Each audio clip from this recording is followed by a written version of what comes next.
Bezat Hashem Yitbarach. Donc on a dit qu'on va traiter du sujet l'être et le paraître. Top. Alors, en tant qu'introduction au sujet, je pense que c'est élémentaire de savoir, comme nous dit le Gaon de Vilna, que toute la vie d'un homme, toute l'existence même, c'est le Tikkun Hamidot. Marqué dans le Gaon de Vilna, au début d'Even Shlema, qui est un des grands livres de la pensée du Gaon de Vilna, que l'onivra Adam et là l'etaken midotav, quelque chose comme ça, dans les mots exactement, je ne dis pas ici, l'homme n'a été créé que pour parfaire ses défauts moraux, et s'il ne le fait pas, la malohaïm, à quoi ça sert de vivre? Autrement dit, l'existence, elle n'est définie que par le fait qu'on parfasse ses défauts moraux, et si on ne le fait pas, alors le maïs, c'est pourquoi est-ce qu'on vit? Si on regarde les choses ainsi, on entend bien que le nefesh, ça veut dire les midot, c'est ça qui est le ikar, l'essentiel de notre vie. Et que donc c'est l'intériorité, les choses qui se passent à l'intérieur de nous, dans l'être, dans l'existence, qui sont essentielles, et tout ce qui est le paraître, tout ce qui est extérieur, ça c'est quelque chose de superficiel, d'accessoire et de pas important. Le maïs, c'est cette vision-là et cette définition des choses, c'est pas seulement le Gaon de Vilna qui le dit. Il y a des Gemarot explicites. Il y a une Gemara dans la Sechet Brachot très connue. La Gemara nous dit que quand Rabban Gamliel a été nommé Nassi, il y avait différents titres qui étaient donnés. Quand Rabban Gamliel a été nommé Nassi, il est marqué qu'il a scandé Kol Talmid She'en Tocho Kebaro Alikanes. Tout celui qui n'a pas l'intériorité comme l'extériorité, ça veut dire qu'il ne présente pas un cœur qui est la mesure de ce qu'il présente, alors qu'il ne vient pas au Beth HaMidrash. Et la Gemara a raconté que Béhémet, les Beth HaMidrash se sont vidés à cette époque-là. On voit de là que Béhémet, le plus important a priori, c'est d'être à l'intérieur quelqu'un de bien. Il y a une autre Gemara qui va dans le même sens, mais qui est très dure à digérer. C'est pour ça qu'il ne faut pas la digérer tout de suite. Il faut l'écouter, il faut l'entendre, et il faut rester jusqu'au bout. Sinon, il faut écouter après. La Gemara nous dit que dans cette fameuse rencontre entre ce qu'on a appelé le sabbat de Beatuna et Rabbi Yoshua ben Hanania, la Gemara elle raconte que Rabbi Yoshua ben Hanania, qui était un très grand Talmid Chacham, il était horrible. Il était mechoar, la Gemara nous raconte. Alors la fille du César, malgré le fait que le César honorait beaucoup Rabbi, comment j'ai dit les noms, il me semble, Rabbi Yoshua ben Hanania, alors elle s'est exclamée devant le Rav. Elle a dit Ei Torah mefoeret bichli mechoar. Comment une chokhma tellement extraordinaire, elle habite un ustensile tellement dégoûtant. Et bien entendu, ça n'a pas du tout refroidi le Rav, qui ensuite, dans un dialogue que la Gemara nous relate, questionna cette femme, la fille du César. Elle lui demanda dans quel type d'ustensile est-ce que le César Me'ahsen, est-ce qu'il conserve son vin? Alors elle a dit dans des ustensiles d'argile. Alors il s'est exclamé à dire c'est ça le kavod, c'est ça l'honneur du roi. Le roi il devrait mettre dans des ustensiles d'or et d'argent, de bronze, des ustensiles de valeur, le bon vin. Qu'est-ce que c'est que ça? C'est du zilzoul. C'est pas honorable. Et c'est ainsi que elle a entendu cet argument qui était à ses yeux pertinent. Et elle a fait mettre le bon vin du roi, le bon vin du père César, dans des cruches d'or, d'argent et de bronze. Peu de temps après, le César se rend compte que le vin a tourné, un vin d'une grande valeur. Quand il questionne, on lui dit ça vient de Rabbi Yoshua comment on a dit Rabbi Yoshua ben Hanania. Pourquoi? Parce que votre fille elle a dit qu'il était mechoar, qu'il était dégoûtant. Et lui, il a questionné sur le vin. Il a dit que ce n'était pas kavod. Elle a écouté son conseil, voici ce qu'il en est du vin. Et c'est comme ça qu'elle a entendu, bien entendu, par ce machal, par cette parabole qui avait aussi une hyperbole, qui avait aussi une manifestation, une mamachout, une concrétisation, que ce vin en réalité représentait la chokhma, et qu'il faut parfois des ustensiles d'argile qui a priori sont à dénigrer, pas beaux, qui n'ont rien à voir avec l'or et l'argent, pour pouvoir y conserver et laisser intact le meilleur vin. Autrement dit, il n'y a pas de quoi s'exclamer que Hey, Chokhma, Mefoed, Bichli, Mechoar, comment est-ce qu'une Torah tellement extraordinaire se retrouve dans le corps de cette personne qui se présente comme quelqu'un qui n'est pas beau.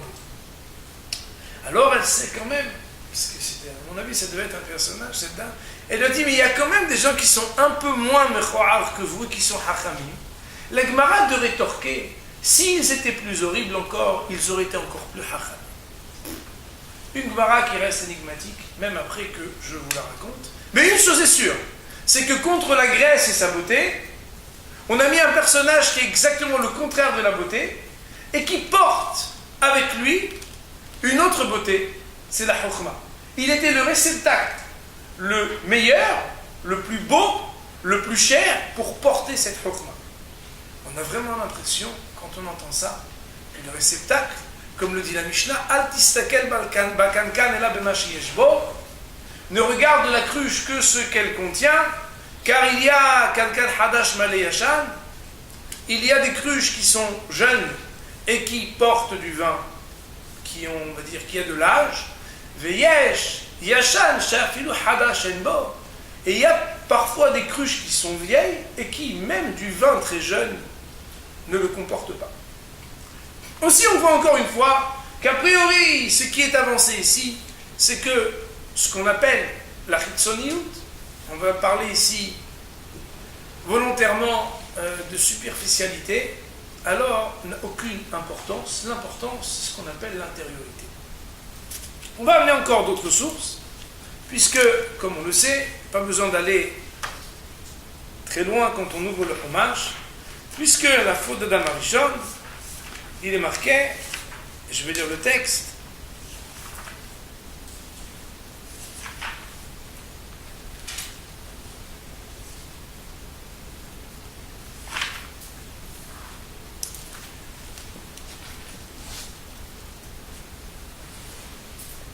ותראה האישה כי טוב העץ למאכל וכי תאווהו לעיניים ונחמד העץ להשכיל ותיקח מפריה ותאכל ותיתן גם לאישה עמה ויאכל. Sans entrer dans ce que le sujet de ce pasouk dans sa première lecture est Hava plus que Adam Arishon, ce n'est pas l'objet de notre sujet ce soir. Le verset nous dit et la femme vit ki tov ha'etz lema'achal, que l'arbre était bon à manger, et qu'il était désirable à le regarder, et qu'il était choyé, était agréable, on va pas traduire maintenant qui ça veut dire ici. Très surprenant, la femme a pu voir le goût par le fait de voir et pas de goûter. Mais en tout cas, on voit que la femme, elle n'a rien goûté de l'intériorité de ce fruit. Mais elle a pu,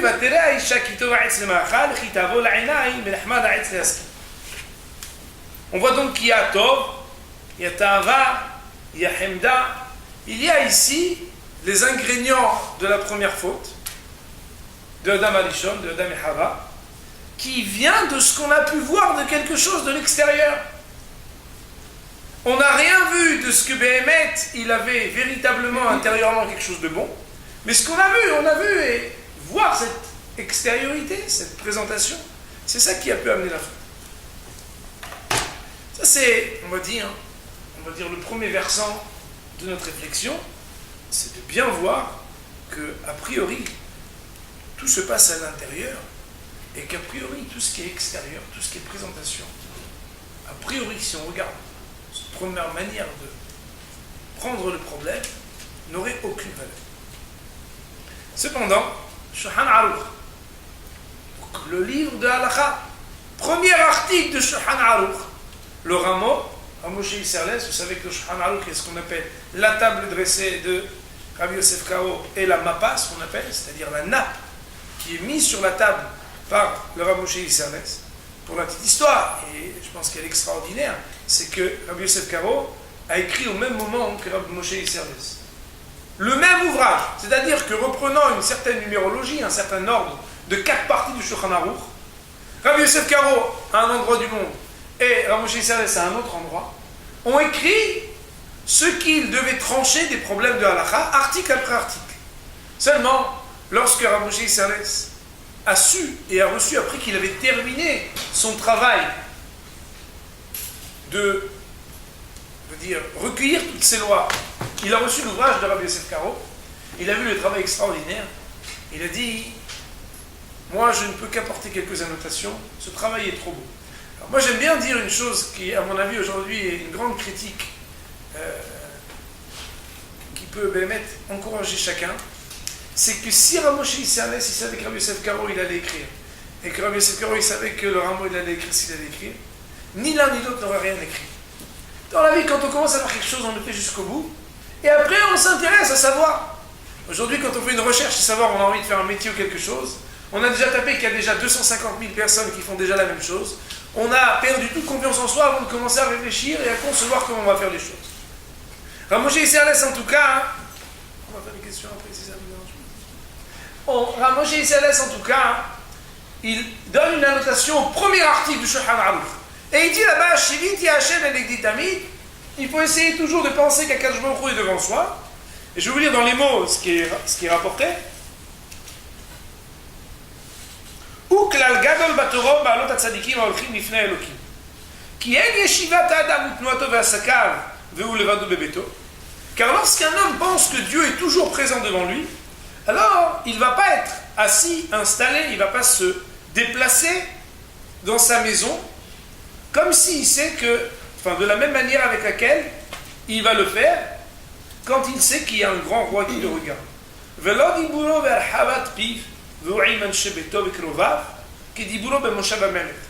Et aussi, il ne va pas parler de la même manière, il ne va pas s'exprimer de la même manière quand il est dans sa maison, il pense que personne ne le voit, que lorsqu'il sait que quelqu'un d'important le regarde. Et je pense que chacun a fait l'expérience, que des fois on est surpris, dans une discussion, on va dire, un peu perso, puis on se permet des fois, ce que la familiarité rime un peu trop avec l'intimité, on dit une chose et on est surpris par quelqu'un d'extérieur et on a honte. Si c'est même n'importe qui, on a déjà honte. Mais si c'était Melech Gadol, quelqu'un de très important, par exemple, on voit le rabbin, et le rabbin il nous entend parler comme ça, c'est pas possible. Qu'est-ce que j'ai dit? J'ai dit un mot pas beau. J'ai eu un regard déplacé, j'ai eu un acte qui n'était pas à sa place. Nous dit Rav Moshe Isserles au début du Shulchan Aruch, il faut penser que quelque chose il est là. Parce que comme ça, quand tu t'assois, quand tu marches, quand tu agis, quand tu parles, tu n'agis pas de la même manière. Si tu sais qu'il y a un roi qui te regarde et il y a un roi qui ne te regarde pas. A priori, c'est pas marqué. Tu n'as pas les mêmes midotes, les qualités morales, quand tu sais qu'un roi te regarde. On parle de marcher, de s'asseoir, de parler. Vous allez me dire, oui, mais bon, c'est sa kavana. On est dans un livre de halakha ici. On a quelque chose à dire, on le dit clairement. Des fois, on essaye d'approfondir des paroles, mais quand on parle de halakha, les choses doivent être claires. Premier point donc, c'est que dans le Shulchan Aruch, on commence le Shulchan Aruch à parler de choses qui a priori sont tout à fait superficielles. Comment tu t'assois, comment tu manges, comment tu parles. Sans aller loin dans le calendrier des parachiotes, cette semaine, Ve'ele Shemot Bnei Israël. On nous dit dans le Midrash, comme vous savez toutes, pourquoi est-ce qu'ils ont eu le mérite d'être libérés? Chez Loshinu et Shmam, Loshinu et Malbusham, Loshinu et Leshonam, Malbusham et Shmam. Ni leur nom, ni leur langage, ni leurs habits, ils ont changé. Ces trois choses sont a priori des signes qui sont absolument superficiels.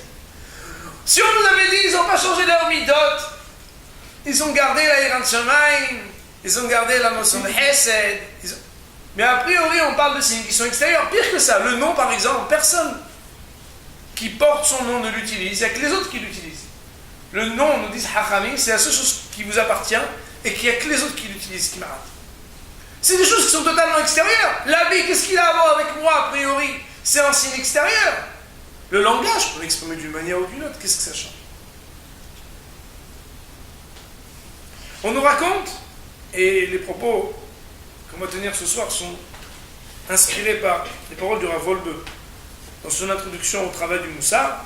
Pour ceux que ça intéresse, au deuxième tome à la page Kuf Ain Zain, ça veut dire 177, où là-bas il cite que chaque Tatzvi, c'était, ici il écrit Marchemo, il était un des imposteurs qui prétendait être le Messie. Il était en Turquie et il fallait, à l'époque du Taz, le Taz Tourezav, un des commentateurs du Shulchan Aruch, il fallait valider ou non que cette personne était un imposteur. On dit que c'est le Mashiach, après tout. On l'attend tellement. Ah non, au contraire, si c'est lui, alors qu'on le reçoive. Il fallait vérifier. Le Taz ne pouvait y aller tout seul. Il était fatigué, il était âgé, nous disent le maître. Il a envoyé son fils et son gendre.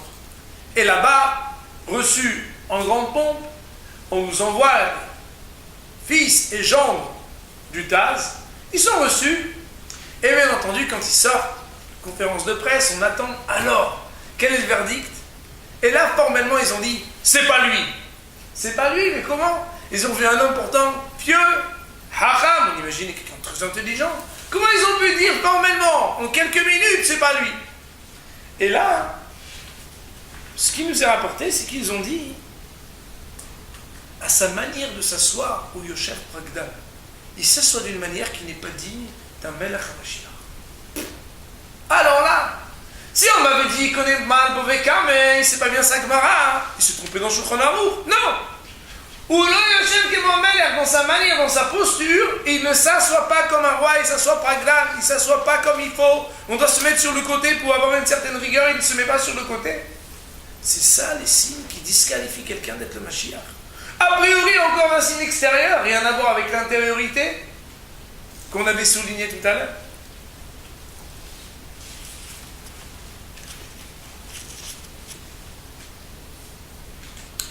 Alors, ça c'est même pas une référence.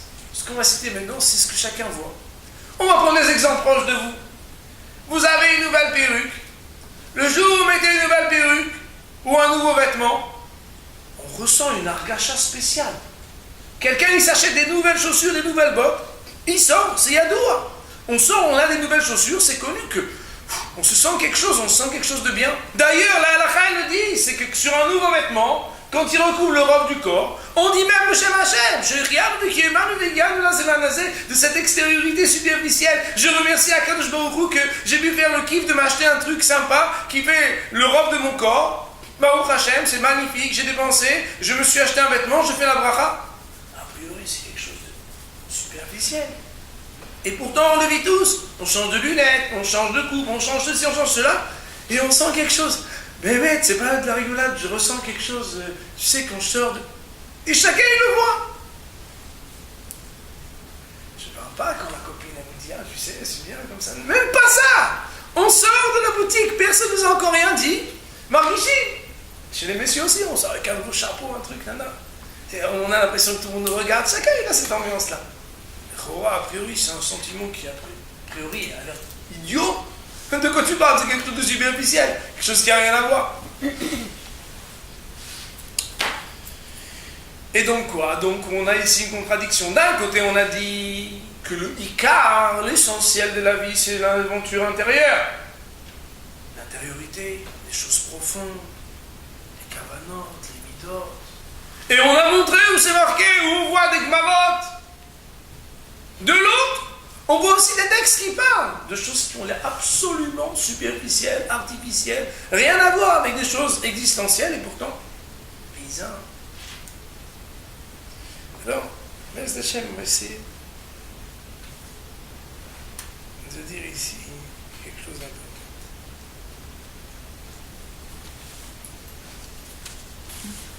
On va essayer de dire quelque chose d'important. L'homme, Akadosh Baruch Hu, il a voulu qu'il s'appelle Adam. Adam, vous savez qu'Adam, le Maharal et d'autres expliquent Adam, il y a 3 explications au mot Adam, c'est-à-dire à cette racine. Une des explications, et c'est celle qui nous intéresse ce soir, c'est Adam, c'est Aleph et Dam. Aleph, Dam. Ça veut dire quoi Aleph, Dam? Aleph, ça renvoie au Aleph. Aleph, ça renvoie à l'unicité d'Akadosh Baruch Hu. Dam, ça renvoie, dans la traduction littérale, le sang, ça renvoie à la dimension, on va dire, du corps animal de l'homme. Autrement dit, l'homme, est composé, est constitué, parce que c'est Hachem qui l'a voulu ainsi, d'un corps et d'une âme. Plus justement dans l'ordre, d'une âme et d'un corps. Plus justement d'ailleurs, parce que même quand le corps reste après, malgré tout, l'âme, elle n'est pas morte, l'âme, elle est éternelle. Elle est vivante avant qu'elle n'entre dans le corps, elle est vivante après qu'elle sorte du corps, et d'après certains décisionnaires, pas tout le monde, elle retrouve ensuite une osmose parfaite avec le corps, pour traiter le métier d'après certains. Adam. L'homme, il est constitué de deux parties.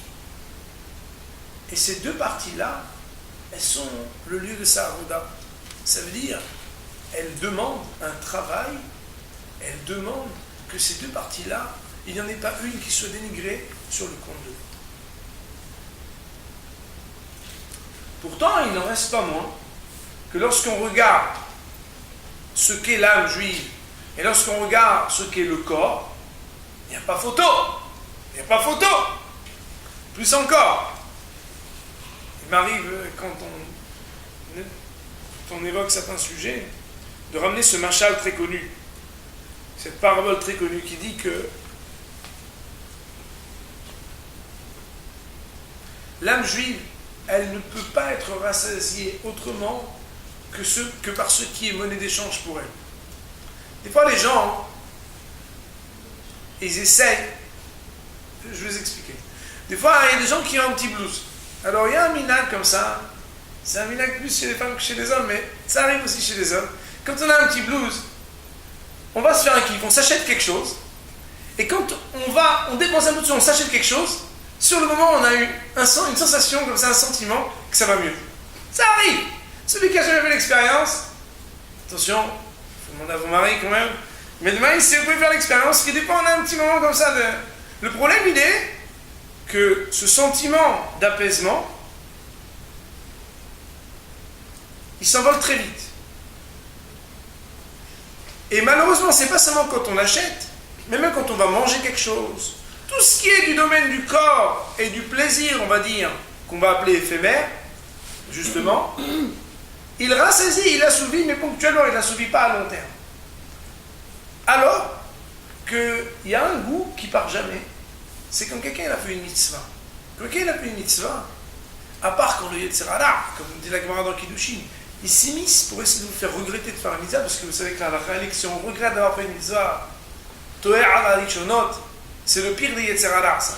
C'est le Yetzer Hara de la tzadéket et du tzadik. Il vous laisse faire les mitzvot. Vous les avez faites. Ne vous embête pas. Vous avez fait la mitzvah de Behidura comme il faut. Et après, il vient et il te présente une situation où il te fait regretter d'avoir fait la mitzvah. Et c'est marqué dans le Rambam, à la Cholma, c'est dans les Chot Shuvah. On perd le mérite de la mitzvah. Mais de manière générale, au niveau de ce que la mitzvah, elle rassasie d'une manière qui n'est pas éphémère. Pourquoi ? Parce que la soif qui est à l'intérieur de l'homme, des fois la tristesse, c'est pas une tristesse matérielle, c'est pas une tristesse du corps, c'est une tristesse d'ordre, on va dire, de la neshama, d'ordre ontologique. C'est l'âme qui réclame quelque chose. Alors de deux choses l'une. Soit on lui donne ce qui est bon pour elle et ce qui peut la rassasier, soit on essaie de lui donner d'autres choses. On la rassasie un tout petit peu, mais juste après c'est déjà fini. Adam, l'homme il est constitué d'un corps et d'une neshama. Déconsidérer cette composition avec un corps et une neshama, c'est manquer la avoda. Chez les non-juifs, Hazal nous disent, et c'est une halakha dans le Rambam, vous savez que les non-juifs ont le droit encore aujourd'hui avec des korbanot. Je sais que ça surprend un peu, parce qu'ils vont dire quel korbanot, de quoi tu parles? Oui, korbanot, hein, ils ont étudié. Si un goy il a tué le Rambam, ou là-bas il a la chod des goïs, que normalement ils doivent connaître leur halachot, il a le droit d'amener. Mais si un non-juif veut amener un korban shlami, on va définir ce que ça veut dire shlami, ce korban, il devient un korban ola. Ah, ça devient technique. Qu'est-ce qui se passe? J'explique. Il y a un korban qui s'appelle shlami dans la Torah. C'est quoi un korban shlami? Dans le mot shlami, on entend le mot shalom. Shalom, c'est celui qui honore chacun, qui fait le shalom entre tout le monde. Le Kohen, celui qui l'amène, et le bon Dieu, tout le monde a droit à une part. Le korban shlami, c'est le korban que quand un juif il amène au temple, Il y a un korban qui s'appelle Ola, tu le mets sur le misbéach, il brûle tout entier, il n'y a plus rien. Tout est pour le bon Dieu. Et il y a un korban qui s'appelle Shlami, celui qui l'amène, il a le droit à un petit peu de viande. Le Kohen, il a le droit à un petit peu de viande. Et le bon Dieu, il a le droit aussi à un petit peu de viande. Bien entendu, dans un autre ordre d'idées. Quand un non-juif veut amener un korban Shlami, ça veut dire qu'il prétend offrir quelque chose qui va être partagé entre celui qui l'amène, le Kohen qui l'approche, et Akadosh Baruch Hu. Ce korban-là, il s'appellera Ola malgré tout. Ça veut dire qu'il sera considéré comme un holocauste qui doit être totalement consumé sur le tabernacle, sur le misbéach. Pourquoi? Chez les non-juifs, il est impossible de parler de Kedusha, de sainteté, sans qu'on se distance totalement de la matière. Les Kedoshim chez eux, c'est ceux qui ne mangent pas, ou qui ne se marient pas, ou qui parlent avec personne. Ce sont ces gens-là qui sont des Kedoshim. Ça veut dire que le Aleph, c'est le plus important. Mais quand est-ce qu'ils peuvent être Kadosh? Quand le Dam n'existe plus. D'ailleurs, on connaît les résultats. La Torah, elle demande le contraire. Elle demande l'équilibre. Elle demande qui est Aleph et qui est Dam. Là, ici, vous allez me dire, mais qu'est-ce qu'on s'en fiche du corps? Le corps, il va suivre. C'est pas très important. Alors, on va dire des choses un peu plus clairement.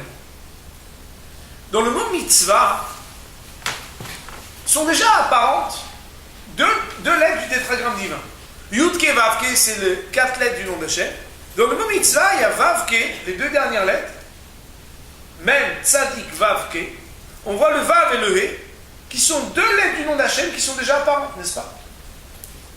Le même et le Tzadik, a priori, n'ont rien à voir avec le nom d'Akadosh Baruch. Seulement, là vous avez entendu parler d'une lecture qui s'appelle Hadvash. C'est quoi le Hadvash? C'est qu'à la place du Aleph, on prend le Tav, à la place du Bet, on prend le Chi. On fait ce qu'on disait en mathématiques quand on était petit, une symétrie axiale, on met au milieu. Quand il était 2 niveaux à gauche, tu mets 2 niveaux à droite, tu changes, tu interchanges. Quand on prend le même et qu'on cherche quelle est la lettre qui lui correspond, on tombe sur le Yud. Quand on prend le Tzadik et on cherche la lettre qui lui correspond, on trouve le He. Ça veut dire qu'en réalité, dans chaque mitzvah, ça veut dire dans chaque manière qu'on a de se rapprocher d'Hachem, il y a 2 parties dans chaque mitzvah. Il y a une partie où tout le monde voit la sanctification du nom d'Hachem. On voit tout de suite que c'est un acte extraordinaire, tu fais une mitzvah. Et il y a une autre partie que personne ne voit. On ne voit pas. Le même le tzaddik, on ne voit pas que c'est de la tétragramme divin. Seulement quand on scrute un peu et qu'on cherche, on découvre qu'il y a le Yud et qu'il y a le He. Ça veut dire quoi? Ça veut dire comme ça. Quand 2 personnes mettent le tefillin, ou quand 2 dames allument leur nérod de Shabbat, il y en a un qui met les tefs et qui pense, quand il met les tefillin du yad, soumettre son acte à Hachem, les tefillin de la tête, soumettre sa pensée à Kadosh Baruch Hu. Il se rappelle que c'est Zereh Aliyat Mitzrayim, toutes sortes de yichoudim, il pense à plein de choses. Il y en a un autre, il pense à son client quand il met les tefillin du bras. Il regarde son fils qui fait de bêtises, il pense à ce qui va se passer quand il va le voir, quand il met les tefillin de la tête. Après, il y a une femme qui allume les néros de Shabbat, et au moment où elle allume la peau, elle se dit, mais j'ai oublié ceci, cela, va vers ceci, vers cela. Et il y en a une autre qui, quand on regarde à l'extérieur, les 2 font la mitzvah. Il y a une partie commune des mitzvot, où tout le monde fait la même mitzvah, c'est le Vav et le Ke. Une partie où on voit un acte, on sanctifie le nom d'Hachem. Il y a une autre partie que personne ne voit. Cette partie-là, elle est cachée. C'est la partie qui est à l'intérieur. Personne ne peut la voir. C'est combien on met d'intention, de cœur, de concentration, d'enthousiasme à ce qu'on fait. Ça, on ne peut pas le voir quand on nous regarde. Les gens, ils font tous comme ça, et ils disent tous la même chose. Et comme on a dit, il y a 10, quand 10 personnes jouent le même morceau de piano, il y a 10 morceaux. Ah, on m'a dit, quand quelqu'un fait la tefila, il n'y a pas 10 morceaux. Pour lui-même, chaque jour, il y a 10 morceaux différents. Pour chaque bracha, nous on a il y a des niveaux, il arrive à se concentrer plus ou moins, moins que plus que moins, pas du tout. Qu'est-ce qui est le plus important? Le plus important, c'est ce qui se passe à l'intérieur. D'ailleurs, le même et le tzaddik qui ne sont pas apparents. Ils forment quoi, on a dit, quand on les interchange? Le yud et le ke. Yud et ke, en soi, même si on enlève le vav ke, c'est déjà un des noms d'Hachem. Ça veut dire que ce qui se passe à l'intérieur, que personne ne voit, c'est essentiel Et déjà, ça pourrait même être considéré a priori comme quelque chose de suffisant. Pourquoi? Parce que le plus important, c'est pas uniquement de faire la mitzvah, mais c'est comment tu fais la mitzvah.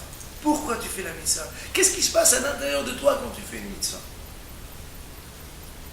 Alors si c'est comme ça, on n'a qu'à tout faire dans notre cœur, c'est beaucoup mieux. On fait tout de manière intérieure.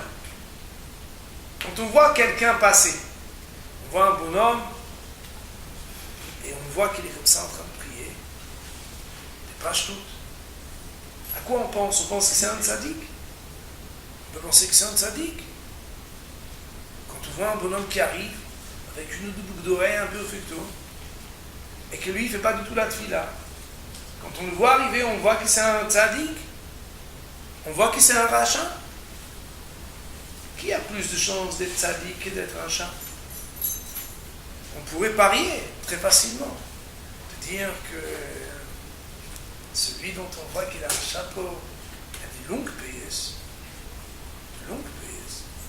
et qui bouge très vite quand il fait la tefila, des pages toutes, comme il fait 10 mouvements comme ça, c'est sûr que ça laisse quand même plus présager que c'est un tzaddik. D'un autre côté, l'autre, que le perfecto, il a des chaînes et tout, il fait comme ça. Tu entends que lui, quand tu le vois, tu te dis, c'est bizarre, en plus avec sa boucle d'oreille et tout, page toute. Je pourrais dire que, mais en vraie vérité, personne ne peut savoir. Personne ne peut savoir. Aujourd'hui, on a un vrai problème. Je vais raconter une anecdote. Vous allez voir, vous avez l'impression que c'est pas tout à fait lié, mais c'est en plein dans le sujet. Il n'y a pas très longtemps, j'étais à Paris, et puis il y a un bonhomme qui le Beth Midrash chez nous tous les soirs. Chez nous, il n'y a que des anciens avrechim qui travaillent. Et tous les soirs, ils viennent étudier 2-3 heures. Ils en veulent. Alors, moi, j'étais à Paris. Son père, il a un restaurant. J'ai dit, je vais aller féliciter ce juif que son fils, il vient étudier tous les jours 2-3 heures. Alors que Bléaïnara, il a une belle famille. Bléaïnara, il a des belles journées. Il a 8-10 heures de travail. Il vient lever 2-3 heures. Il faut que j'aille voir ce père. Je suis rentré dans ce restaurant. Bien entendu, j'ai gardé mon chapeau, ma barbe. Qu'est-ce que je vais faire? Je ne peux pas les enlever comme ça. Je suis venu, j'ai dit bonjour, je voudrais voir le patron. Et le patron de loin, il m'a vu arriver.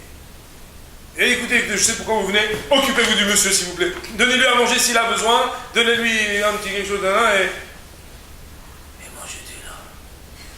J'étais décomposé. J'ai dit, mais monsieur, je vais payer mon café. Je ne suis pas venu pour... Il m'a dit, oui, mais je n'étais même pas capable de lui dire pourquoi je suis venu. C'est pas que j'avais oublié. L'intériorité. Je n'ai même pas eu le droit de parler même de rien de rien. Mais c'est même pas sa faute. C'est la faute de qui? C'est moi, parce que quand j'ai fait la grave erreur de mettre un chapeau et une barbe dans son restaurant, de rentrer là-bas. J'aurais dû peut-être mettre le perfecto. Il m'aurait reçu mieux. Il m'aurait dit, qu'est-ce que vous voulez quand une table, monsieur? Oui, comment vous appelez? Ouais. Bizarre. Qu'est-ce qui s'est passé? Il s'est passé, un truc bizarre. C'est qu'il y avait une apparence, avec une règle d'association des apparences. Elle a dit, va tirer. Aïcha, la femme, elle a vu qu'il tombe à et lui, Vaya, il a vu un bonhomme qui lui rentrait. Il a vu une règle d'association, selon ce qu'il a vu. Ça veut dire quoi? Ça veut dire qu'en réalité, qu'on le veuille ou non, nous, quand on voit les gens tels qu'ils se présentent, non seulement nous-mêmes, quand on se présente et qu'on est bien aujourd'hui, on s'est bien habillé, bien maquillé, on est bien, on a un beau vêtement, on se sent bien, de la même manière, l'autre il réagit en fonction de la manière avec laquelle je me présente. C'est comme ça. Ça fait partie de la socialité, c'est la vie. Elle m'a ça.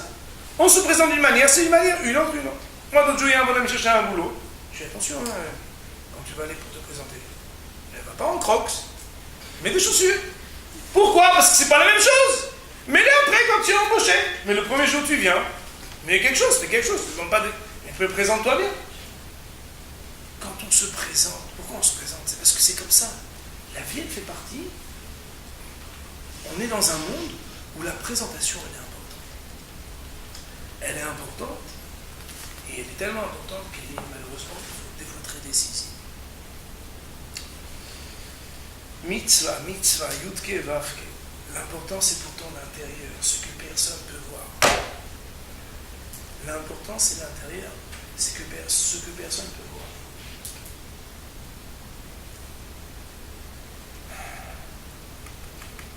Ça veut dire que c'est très grave, je vous dis pourquoi. Si quelqu'un il se présente comme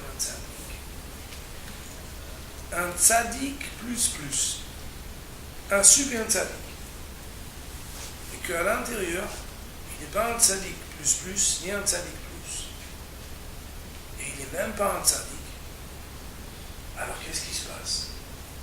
Il se passe que quelque part, c'est un imposteur. Il se présente comme le Messie, mais il n'est pas le Messie. Il se présente comme un tzaddik, mais il n'est pas un tzaddik. Alors peut-être qu'on va dire comme ça.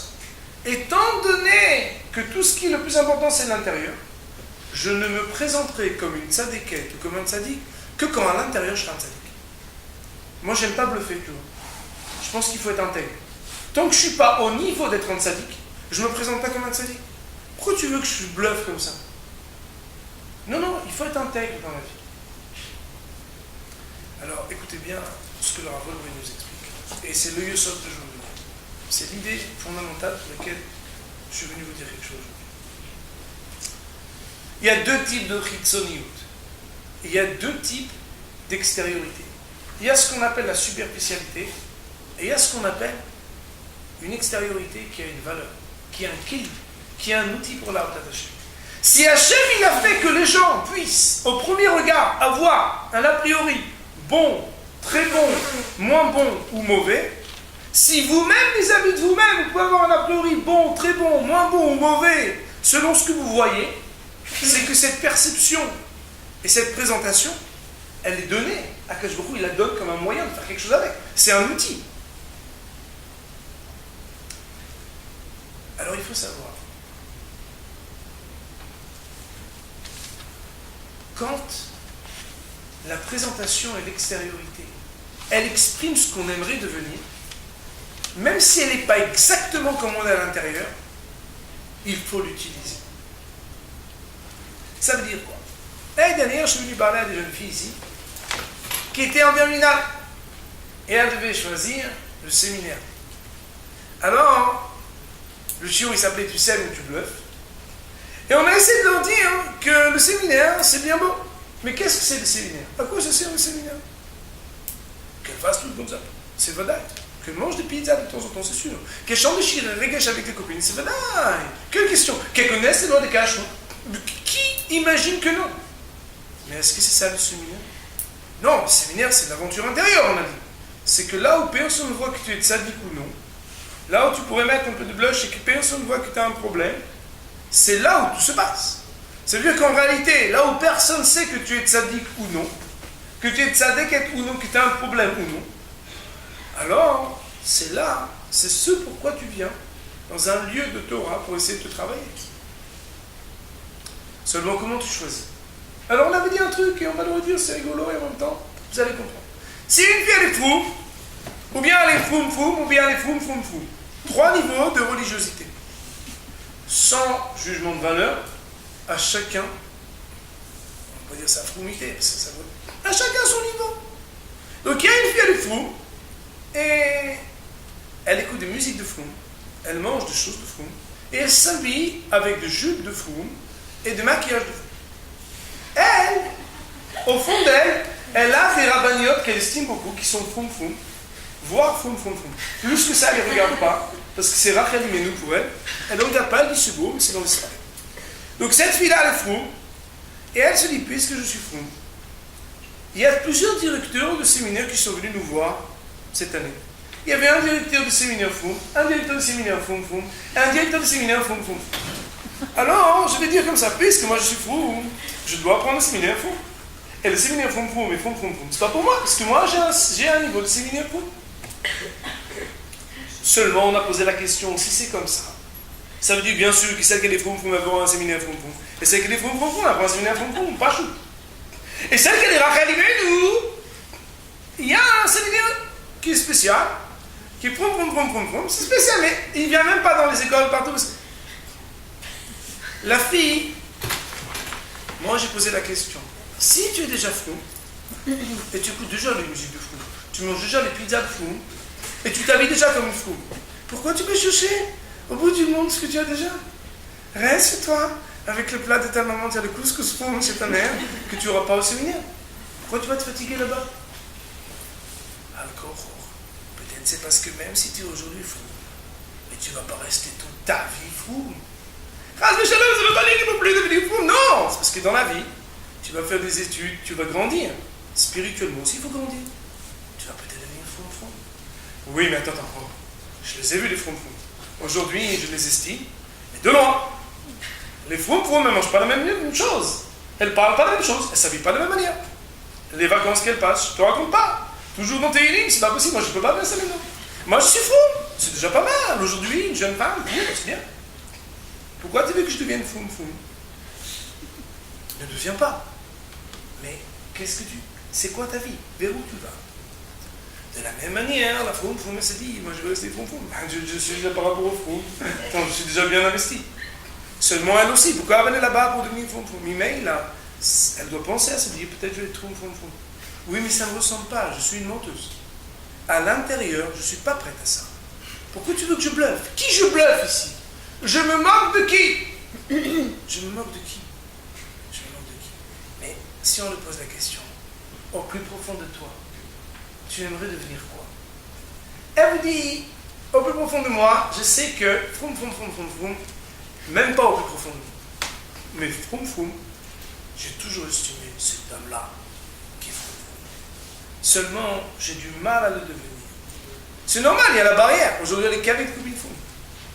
Mais, je sais que si je vais dans ce séminaire, je vais devoir changer mon vestimentaire, mon dibour et mes habitudes. J'ai pas l'impression que ça me ressemble à l'intérieur. Là, il y a ce qu'on appelle la chitzoniut. Là, il faut savoir utiliser l'habit qui ne fait pas la religieuse. Ça veut dire quoi?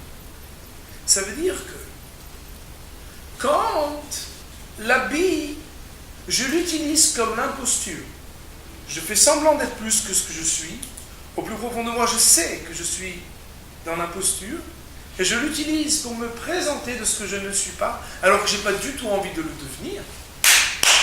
À la poubelle, la chitzoniut. Restez fou, et restez même moins que fou, excusez-moi de me permettre. Mais si quelqu'un, il veut avancer, et qu'il est fou aujourd'hui, il se dit, j'aimerais bien devenir fou. Mais si c'est ça, il faut que je m'engage dans un terrain où je dois faire des choses, me présenter d'une manière qui est plus que ce que je suis aujourd'hui. Et alors, c'est l'histoire de la vie, ça. C'est comme ça. Comment fait une jeune fille quand elle veut se marier? Elle s'habille comme si elle était mariée, presque. Alors qu'avant, elle était toujours avec son uniforme. C'est normal, la passion, c'est pas grave. C'est pas normal. Du moment qu'il reste pudique, c'est normal. Dans la vie, quelqu'un il vient, bonjour monsieur, vous savez faire quoi? Entretien d'embauche. Oui, je suis ingénieur. Vous avez déjà fait ça? Non, mais je sais faire. Vous avez déjà fait? Non, je sais faire. Mais tu sais faire quoi? Pour l'instant, tu n'as rien fait. Non, mais je sais faire. Mais tu sais faire quoi? Je voudrais faire et je pense que j'ai les compétences. Seulement pour l'instant, je n'ai pas encore l'expérience. Mais c'est normal, tu ne peux pas avoir l'expérience avant de commencer. On ne peut pas dire à quelqu'un, c'est que pour les habituer. Et alors, et comment ils s'habituent? C'est quand la première fois tu les laisses rentrer sans qu'ils soient habitués. Ça veut dire qu'il faut bien que ça commence par quelque chose qui apparaît, qui vient comme un bluff. Mais c'est pas un bluff, pourquoi? Parce que c'est ce qui émane de la plus profonde des volontés. Tu aimerais, tu as une chifa, tu as une inspiration. Mais c'est dur de devenir plus. C'est quoi le mot ratson? Ratson, il vient du mot ritza, qui veut dire courir.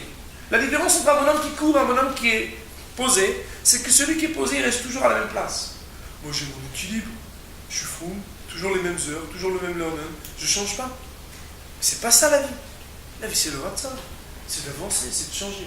Changer, ça veut dire quoi? Avancer, ça veut dire quoi? Un de mes maîtres, il dit avancer, ça veut dire être capable de quitter son équilibre sans savoir si on va tomber ou non. Ça s'appelle la Yamuna. Tu plantes et tu pries. Et tu dis, Hachem, je fais un effort pour avancer. Je mets un chapeau, mais je ne sais pas ce que ça veut dire. Mais j'aimerais tellement devenir un Talmid Chacham. Je vais aller dans ce séminaire. Je sais qu'aujourd'hui, je ne suis pas exactement à ce niveau-là, mais j'aimerais. Attention, mise en garde. On n'a pas dit que la froum, elle va au froum. On a dit que la froum, elle va au froum. La froum, elle va au froum. Pas sauter toutes les étapes pour se devenir la grande sauduquette, la Rachel Imenu, non. Un peu plus que ce qu'on met. Un plus que ce qu'on est. Ça veut dire qu'en réalité, ce qui est décrit par Chazal, c'est que ce qu'on appelle la présentation, ce qu'on appelle l'aspect extérieur des choses, a une valeur certaine. Seulement, elle a une valeur quand Tochok et Baro, ça ne veut pas dire que le plus important c'est uniquement l'extérieur. C'est lorsque ce que l'on voit à l'extérieur a à voir avec ce que tu veux être à l'intérieur. Ça veut dire comme ça. Il arrive parfois qu'on rencontre des personnes qui sont beaucoup plus tzadékotes, alors que d'apparence elles ne se présentent pas ainsi. Alors que des fois on voit des gens qui apparaissent comme des tzadékotes et qui à l'intérieur sont exactement le contraire. C'est pourquoi, puisque la vie c'est une vie intérieure, on ne doit jamais juger les gens selon ce qu'on voit. C'est un bluff terrible, c'est très dangereux. Il y a des gens, mesdames, qui ont l'impression qu'ils n'ont rien à voir avec Torah et Mitzvot, qu'ils n'ont rien à voir avec le Ratzon Hashem, et qui pourtant, ceux qui peuvent se travailler, se travaillent. Et comme dit la Gemara, il y a un qui est monté là-haut et qui est redescendu pour révéler à son ami. Il a dit, Raïti tartoïdim. Quand j'ai vu là-haut ce qui se passait, j'ai vu que ceux qui étaient très importants en bas, ils étaient tout en haut, ils étaient tout en bas, et ceux qui n'étaient pas du tout importants en bas, ils étaient tout en haut. Autrement dit, Olam Hafouch Raïti. J'ai vu des gens qui sont exactement le contraire de ce que l'on voit. C'est pourquoi, vis-à-vis de l'autre, on doit toujours être mahmir, de faire bien attention, à donner le bénéfice du doute, à toujours honorer ce qu'on peut voir de l'intériorité de la personne et ne pas le juger selon ce que l'on voit de son aspect extérieur. Par contre, de soi-même, on doit être dur avec soi-même. D'un côté, on doit se dire, comment je peux m'habiller comme ça si je ne suis pas comme ça à l'intérieur? Mais de l'autre, ce souci soi-disant d'intégrité, il n'est justifié que lorsqu'il n'empêche pas d'aspirer au devenir, quitte à faire des choses à l'extérieur un tout petit peu au-dessus de notre niveau. Ça veut dire, mesdames, que dans la vie, premièrement, aujourd'hui, c'est devenu une très grande mode d'être faux. Tout le monde est faux. Une fille, elle ne va pas. Aujourd'hui, ça ne fait pas bien. Un garçon, quoi, ça ne fait pas bien. Donc, mais ce que l'on voit extérieurement, qu'est-ce que ça révèle de l'aventure intérieure? Gornicht. Rien du tout, du tout, du tout, du tout. Les shvach ou les gnailles. Dans un sens comme dans un autre. Parfois on voit quelqu'un, on dit ouais, celui-là, bah, il est comme tous les autres. En vérité, c'est une perle rare. Celle-là, elle est. Ah, oui, c'est un truc classique, très banal. Alors qu'en réalité, c'est même un nous. Et de la même manière, il y a des situations où soi-même, et il faut le regarder que pour soi-même. On se dit, attends, je joue à quoi là? Je fais quoi? J'ai pris 5 niveaux extérieurement, et intérieurement, j'en suis où? C'est quoi le machal? Vous allez comprendre ce que ça veut dire. Il y a un machal de Stipler qui n'a rien à voir avec le sujet qu'on parle, mais c'est un machal extraordinaire. Il dit, quand on voit un petit enfant qui porte le costume de son père, on voit que les pieds ils traînent, et que le chapeau il tombe au-dessous des yeux, et que les manches elles sont par terre, et il marche comme ça. Qui c'est qui va penser une seconde que les vêtements il a été taillé pour lui? Même pas dans les rêves. Par contre, quand on voit un enfant qui a 6 ans, et qui porte du 8 ans, ça fait moins rigoler. On dit, le papa et la maman, ils savent très bien que cet âge-là, il grandit très vite. Ils lui ont mis un vêtement un tout petit peu plus grand, parce qu'ils savent que ce petit-là, Zéakatan Gadoliye, il va devenir un grand, il ne va pas rester toujours la même. Mesdames, dans la vie, il faut avoir un plan de carrière spirituel, intérieur, mais pas seulement à l'intérieur. Il faut être capable de se faire un tout petit peu de violence à l'extérieur. Que quand une perruque elle est trop longue et qu'on se dit je sais qu'elle est un peu trop longue, c'est pas grave, la prochaine fois que je la fais coiffer dans le verre en 2 centimètres. Non, ça me fait très mal au cœur, mais c'est pas grave. D'habitude, je me couvre d'une certaine manière et là, je veux tellement ressembler à elle, mais tu sais, je peux pas lui ressembler totalement, je le sais bien parce qu'elle est trop. Fais un petit effort. Lance-toi, tu vas voir le bon Dieu, il va t'aider. Non, mais elles ont l'air tellement tzadikot, j'ai l'impression qu'elles n'ont rien à dire. Toute la journée, elles sont là à dire. La shonara, non, je ne suis pas mes kabelettes, je suis pas si. J'ai l'impression que je vais m'ennuyer à mourir avec elle. Lance-toi un peu, invite-la elle plutôt qu'une autre. Et tu vas voir que quelque part, tu vas te retrouver. Ça veut dire qu'il ne faut pas être trop marmire dans le mauvais sens. Il faut être capable de s'élancer et de faire en sorte que ce qui paraît être une superficialité, quelque part, c'est un kéli extraordinaire qu'Akadosh Baruch Hu il donne, de savoir profiter de cela pour pouvoir se donner les moyens d'accéder à ce qu'on n'a pas encore les moyens d'être intérieurement, et par ce biais-là, pouvoir accéder à des choses extraordinaires.